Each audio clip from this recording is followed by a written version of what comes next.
Hi everybody, I'm Randy Baker. I'm the course director for Composition and Visual Design, Digital Cinematography Bachelor's degree.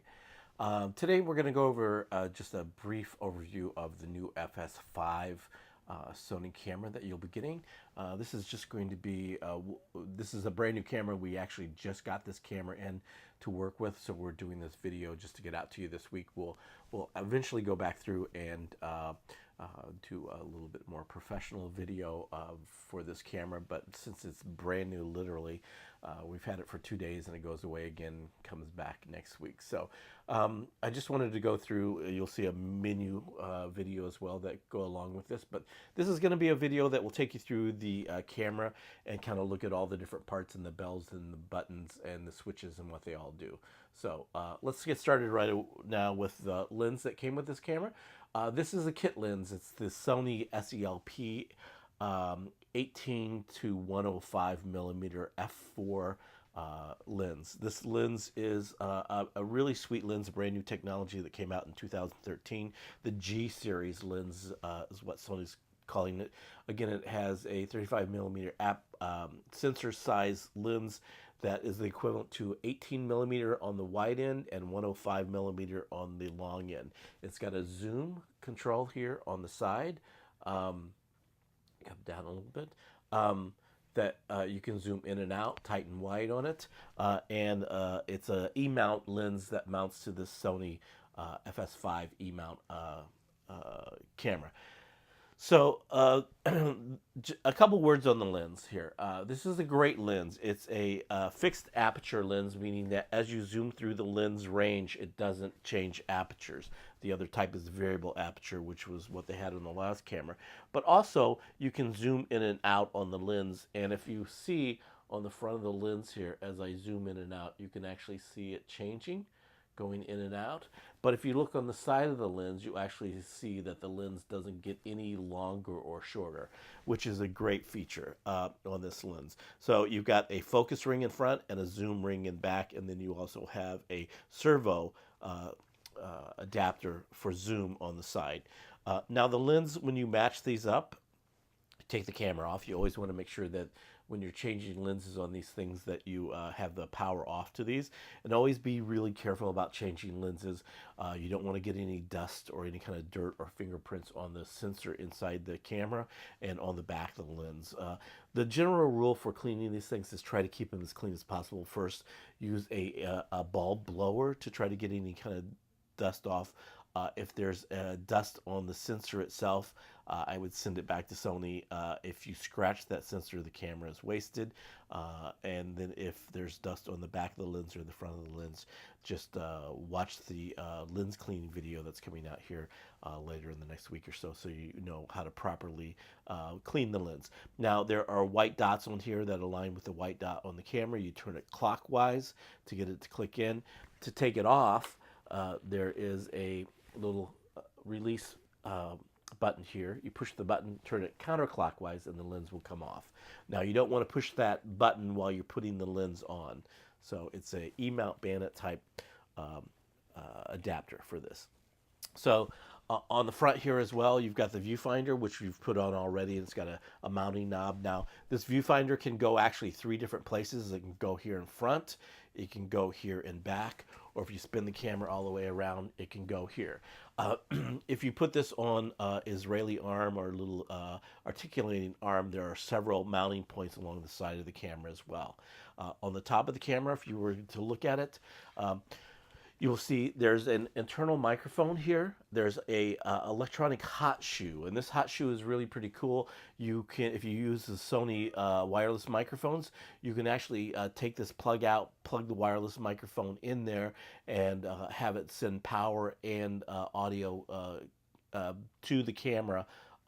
It will power the camera, will power the microphone, and it will take the audio from it without any cables. So it's actually pretty cool. And then you have a servo zoom here on the top as well that you can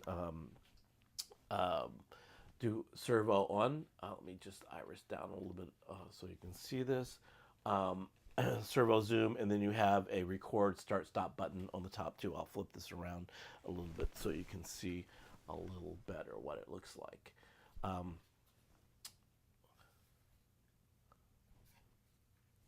go.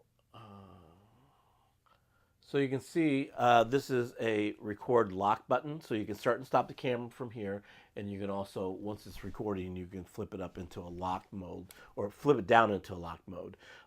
So if you have it in the lock mode, you can't start and stop it from here. So if you're holding it by the handle a lot, put it in the lock mode so you don't accidentally hit it. And this is wide, this is tight, hot shoe. Internal microphone, just be careful of this, don't get water or anything in this. And then this is your microphone holder, flips open, your mic goes in there, flips back down. As we go around the camera, you'll see some cable holders. On the side of the handle itself, there's a XLR adapter.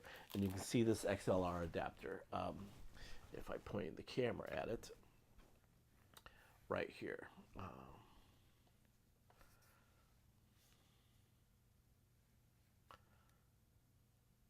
And this is XLR adapter number 2 when you're looking at it. It's a line mic 48 volt switch. If you're using the shotgun mic, you want it flipped all the way down to mic 48 volt because that's providing power to the shotgun. If you're using any kind of lav or wireless mic, excuse me, it should be in the mic position, and if you're feeding it out of a mixing board or a mixer, it should be in the line position. So try to keep the caps on when you're not using them. There's a cable clamper is what it's called below here for your monitor cable. So the monitor cable actually comes off the back here of the camera of the viewfinder and goes all the way around and actually plugs into the side over here. Just be careful of this connector here that you're plugging into because it's very fragile, and so to get it out you just push both sides of it and pull it out. Make sure your camera's off when you do that.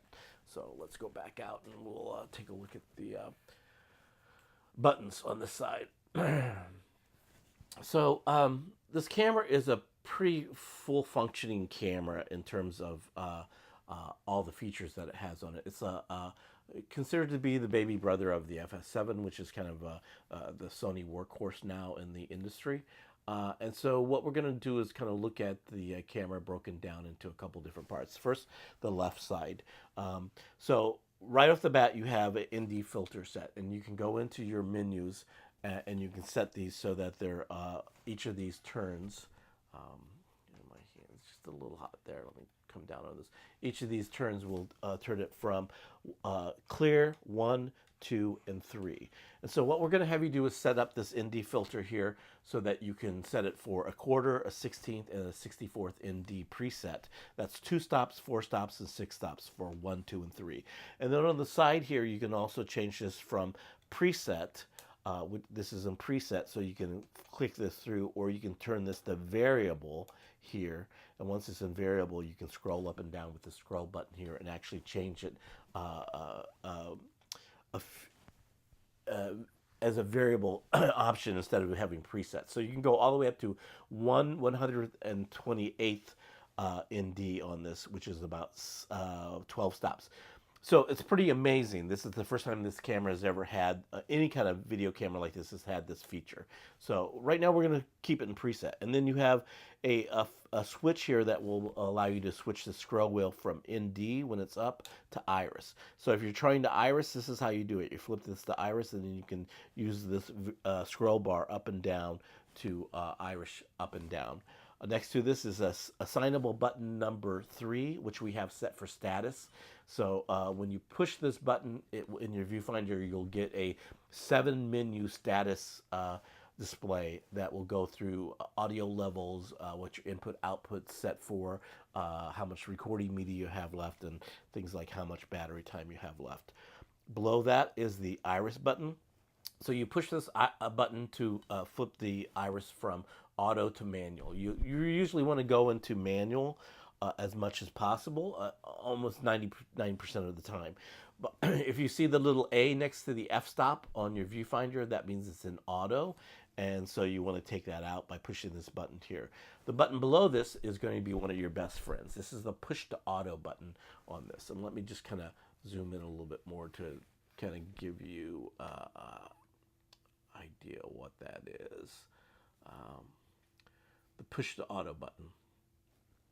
So this push to auto button is like the auto iris button, but it only is in auto for as long as you hold the button down.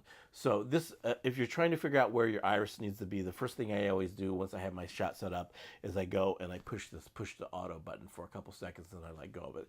As soon as you let go of it, it puts the uh, iris back in manual again. So, but it just gets you in the ballpark for where you want to be for the iris. And then I use the scroll bar here to scroll up and down, scroll wheel to scroll up and down.